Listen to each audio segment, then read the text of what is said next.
Gewaardeerde luisteraars, pastoor Frans Viljoenberg van die Kruis Triomfeer Bediening. Ek groet in die naam van Jesus Christus, ons Verlosser, ons Saligmaker, ons komende Koning. Ek glo dat ek vind in gesondheid, liggaam, siel en gees, met 'n reikhalsende verlange na die wegraping van die kerk van Jesus Christus. Nou wanneer ek sê dat ek glo dat ek vind in gesondheid, liggaam, siel en gees, dan weet ek jy is gesond in jou gees. Ek weet dit sonder twyfel. As jy wedergebore is jy gesond in jou gees, alhoewel jy nog jou gees kan besoedel, wanneer jy toelaat dat dinge in jou gees ingaan wat nie daar hoort nie. Maar oor die algemeen, wanneer ons wedergebore is ons gesond. Die siel is ook gesond, glo ek, want jy is sterk besig om jou siel te vernuwe na die woord van die Here. Maar as jy nog siek is in jou liggaam, ons ervaar dit almal.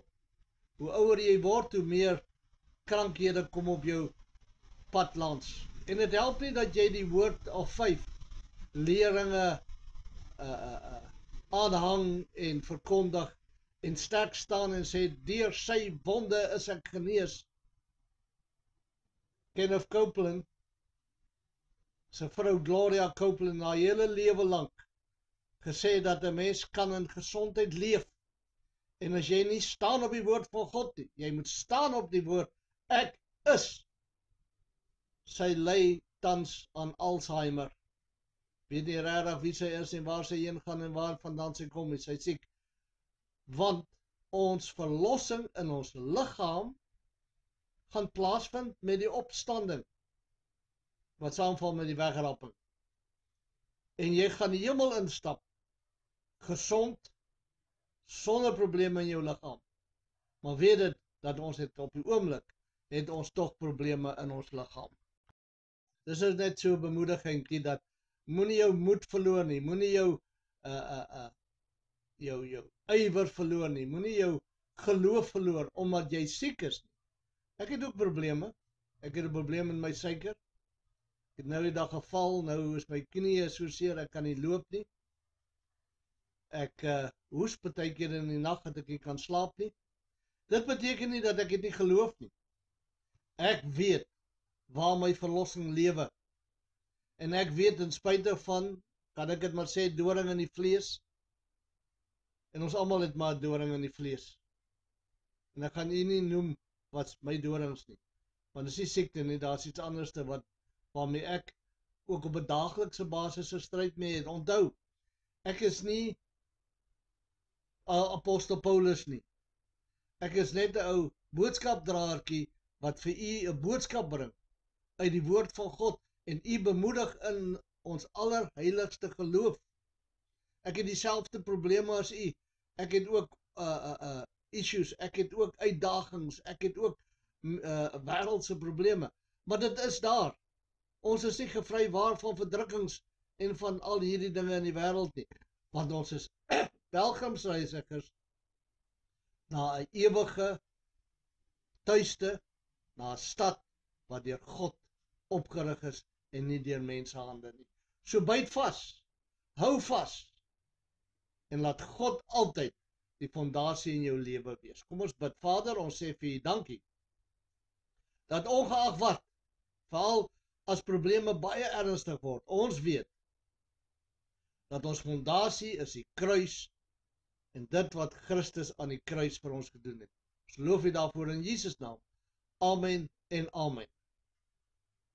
Nou ek gaan begin met 'n reeks te behandel, so stukkie vir stukkie, soos wat die Here dit vir ons lei, uit die eerste algemene brief van die apostel Petrus. Nou, dan noem ons hierdie nou Petrus deel 1. Kom ons begin lees uit die woord van die Here. Die eerste, hy kom en hy sê, Petrus, 'n apostel van Jesus. Nou, mens kan baie maklik sê dat hy het geleer by die apostel Paulus. Hy kan sê, maar as Paulus kan sy briewe begin met apostel, dan kan ek dit ook doen. En ongelukkig is daar vandag mense in die kerk, wat hulle ook self apostels noem, wat nie die reg het om homself apostel te noem nie. En ek kan vir die name noem van mense wat hulle self op daai pedestal staan en sê ons is gelyk aan die apostel Paulus. Jy is nie. Daar is nie meer fondasie apostels en profete nie. En vandag se lewe beteken die woordjie apostel doodeenvoudig boodskapdraer. Doodeenvoudig stigter van 'n gemeente. Wanneer 'n man in Afrika of enige plek in die wêreld ingaan en hy stig 'n gemeente waar daar nog nooit voorheen was nie, kan jy na hom verwys as 'n apostel in die sin dat hy maar net 'n boodskapdraer is en 'n kerk gestig het. Maar hy het nie 'n fondasie gaan gooi vir die woord van die Here nie. Ons fondasie lê in die woord van die Here. Ons fondasie is klaar gelê. Jesus Christus is die hoeksteen. Jesus Christus is alles en ons bou dit. Daar's niks buite hierdie Bybel nie. Daar's baie apostels en profete wat sê ons kan nie hou net by die ou nuus nie. Ons kan nie net hou by dit wat in die Bybel staan nie. Ons het nuwe openbarings nodig. Ek sê vir jou, vervloek is hy wat 'n ander evangelie bring as die een wat in hierdie Bybel staan, as die een wat Paulus gepreek het, Jesus Christus en hom as gekruisigde. En dis hoekom Petrus begin hier, en hy sê ek is 'n apostel van Jesus Christus. En ek skryf aan die vreemdelinge van die verstrooiing in Pontus, Galasië, Kappadosie, Asië en Betanië. Nou moet jy my mooi luister, wanneer ons die woord van die Here regsny, dan is die briewe van Paulus van Romeine tot by Filemon aan die kerk gegee, aan die heidene gegee. Dis waar ons leerstellings is. Hierdie boek, Petrus, is geskryf vir die bekeerde Jode. So ook Judas en Jakobus en Hebreërs, waarna ons ook op 'n stadium sal kyk as die Here ons toelaat.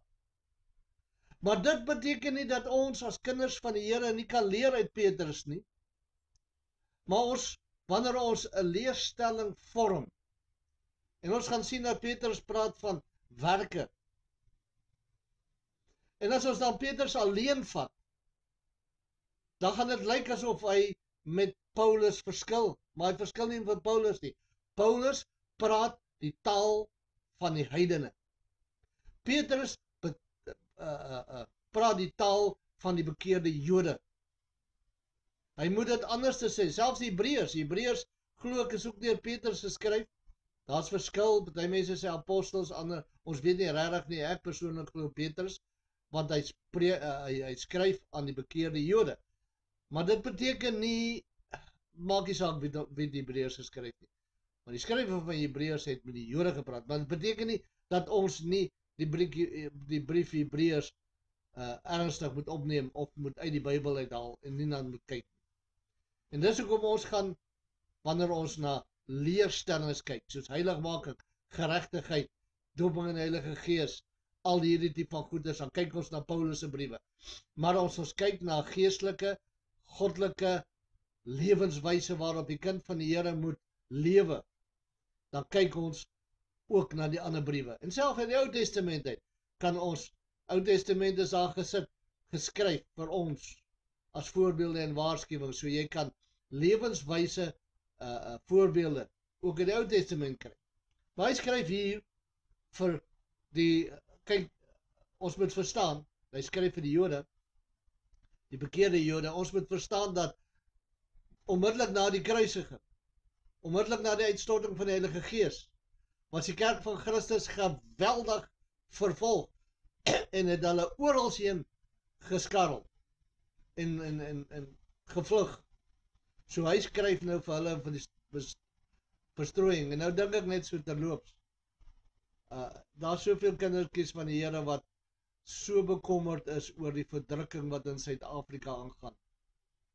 Dat dit begin by die kruis van Golgotha. Die eerste persoon wat ooit gekruisig was Jesus Christus. Wat ooit vervolg was Jesus Christus. Wat ooit verdruk was Jesus Christus. En het gaan nie ophou nie. Moenie jou bekommerd oor verdrukking in Suid-Afrika nie. Wees dankbaar jy bly nie in Pakistan of in Irak of in China of in Rusland, waar jy jou lewe kan verloor terwille van die evangelie van Christus nie. Hier kan hulle jou vervolg en hulle kan diskrimineer en hulle kan dinge teen jou sê en doen, maar hulle kan nie jou lewe vat nie. Wees dankbaar dat God jou in 'n land geplaas het waar jy die evangelie, hierdie evangelie van Jesus Christus en hom as gekruisigde kan verkondig aan alle nasies, alle tale in Suid-Afrika. Maar weet dat verdrukking kan al hoe meer word, verdrukking kan al hoe groter word, verdrukking kan al hoe sterker word. Maar nou sê hy verder, vers 2, uitverkore volgens die voorkennis van God die Vader, in die heiligmaking van die Gees, tot gehoorsaamheid en besprenkeling met die bloed van Jesus Christus. Voor ek die laaste stukkie lees, wil ek net eers gou hier uitbrei. Ek wil nie te lank besig wees met hierdie video's reeks nie, ons kan liewerste elke dag enetjie plaas, as wat ons 40 minute lank na my kyk. Maar luister die, uitverkore, volgens die voorkennis. Jy's uitverkore, my vriend, jy is nie sommer net 'n wishy-washy nie. Jy is nie sommer net 'n wurmpie waarmee iemand kan visvang nie. Jy is nie sommer net iemand wat in 'n hoekie sit nie. Arme wurmpie Jakob. Ag, jammer dat ek lewe. Ag, verskoon tog, ek is ook maar net 'n kindjie van Jesus. Eerstens, jy is nie 'n kindjie van Jesus nie, jy's 'n kind van God die Vader. Jesus Christus is jou verlosser, jou God, jou broer, jou medewerker. Jy is meer as 'n oorwinnaar in Christus. Hoekom? Want jy's uitverkore. Nou sê hulle, nou is daar dan mense wat nie uitverkore is nie. Nee. Christus Jesus is uitverkore, en as jy in Jesus is, wedergebore, in God, in Christus verborge, dan is jy uitverkore, want Christus is die uitverkore. Christus is die uitverkore seun van God. En as jy in hom is jy uitverkore. As jy in hom is jy heilig. As jy in hom is, het jy die wet vervul. As jy in hom is, gaan jy hemel toe. As jy in hom is jy deel van die liggaam van Christus. As jy in hom is jy deel van 'n goddelike familie. Uitverkore. Dan gaan hy volgens die voorkennis van God. Wat beteken die voorkennis van God? Die voorkennis van God beteken, God het geweet dat jy hom gaan aanneem, die prys gaan aanneem, jou gaan bekeer en hom gaan begin dien. Is dit nie wonderlik nie? God het dit geweet. Voor die grondlegging van die wêreld het hy reeds jou naam in die boek van die lewe geskrywe. Ja, God weet wie gaan hom aanneem. God weet wie gaan hom nie aanneem. Maar hy laat ons toe om die evangelie van Christus te verkondig aan alle skepsels. Jy verkondig daai evangelie aan elke ene wat dit moet hoor. God weet wie gaan dit aanneem, maar jy weet nie. En daaroor het jy hierdie opdrag gaan en verkondig die evangelie. Paulus sê ons het die boodskap van versoening. Jy is veronderstel om die mense te gaan sê dat daar's versoening tussen hulle en God. Daar's versoening. God is nie meer kwaad vir die mens daar buite nie. Ek meen ons kan dit verstaan. As jy dit nie verstaan nie, kyk na die kruis. Die kruis op Golgotha, waar Jesus sy lewe gegee het, toe hy gesê het, dit is volbring, was die volmaakte liefde van God volbring. Al was daar net een wat tot bekering gekom het, dan sou God nog steeds vir Christus in die kruis laat sterwe het. Dit is liefde geweldig groot, dis liefde geweldig sterk. Jy kan nie toelaat dat die wêreld jou onderkry nie. Jy kan nie toelaat dat jou meer jou onderkry nie. Jy kan nie toelaat dat dinge wat jy verkeerd doen jou onderkry nie. Want jy leef in die liefde van die kruis van Golgotha. Nou hy het jou uit voorkennis, het hy jou gesien in die heiligmaking van die Gees tot gehoorsaamheid. Waarin is ons gehoorsaam? Gehoorsaam aan die kruis en dit wat Christus van ons verwag. En ons is besprinkel met die bloed van Jesus Christus. Ons is besprinkel met die bloed van Jesus Christus. Vriende, moet nooit die bloed benag nie. Moenie die bloed pleit oor jou kar nie. Moenie die bloed pleit oor jou huis nie. Moenie die bloed pleit oor dooie dinge nie. Mense sê, ek pleit die bloed om my huis vir beskerming. Nee, nee, nee. Die engel is daar om jou te beskerm. Die genade van God is daar om jou te beskerm. Ek weet, ek het dit ook gedoen. Ek kom daaruit. Die bloed is heilig. Hy is daar vir jou redding. Hy is daar vir jou reiniging. Hy is daar om jou gees en jou siel te beskerm. Hy is nie daar om jou kar te beskerm nie. Dis minagtend. En as daar iemand is nou na my luister, ek veroordeel jou nie. Maar moenie jou bloed pleit oor dooie voorwerpe nie. Ek het al hoeveel keer gehoor dat mense sê, ek gaan nou dorp toe, so ek pleit die bloed van Christus oor my kar, en dan kom hulle in 'n ongeluk. Was die bloed dan nou nie sterk genoeg nie? Nee, ons leef in 'n onvolmaakte wêreld. Ons leef in 'n wêreld waar dinge nie gaan altyd soos ons dit wil hê nie. Maar weet dit, dat die volgende van toepassing is op jou, en daarmee sluit ek af. Mag genade jou pad langs kom. Wat is genade? As ek hier uitry, en ek kom terug, en ek was nie in 'n ongeluk nie, dis genade. Dat hy my sondes vergewe het, dis genade. Dat hy my siel gered het, dis genade. Dat hy my gewas het met die bloed van Christus, dis genade. Nou vra jy my daai eerste stukkie wat ek gesê het. As ek hier uitry, en ek sien 'n ongeluk nie, dis genade. Wat van die ou wat die uitry en hy is in 'n ongeluk, is dit nie genade nie? Ek wil vandag vir julle sê, moenie jou lewe vergelyk met jou buurman nie. Moenie jou lewe vergelyk met enigiemand anders nie. God werk met ons almal op sy manier. Wat vir jou genade is dalk nie vir jou buurman 'n genade nie. Hy het dalk 'n ander manier waarop God met hom werk. Dalk moet hy deur 'n ongeluk gaan om sekere dinge te leer, sekere dinge te ervaar, sekere dinge sy pad langs kom.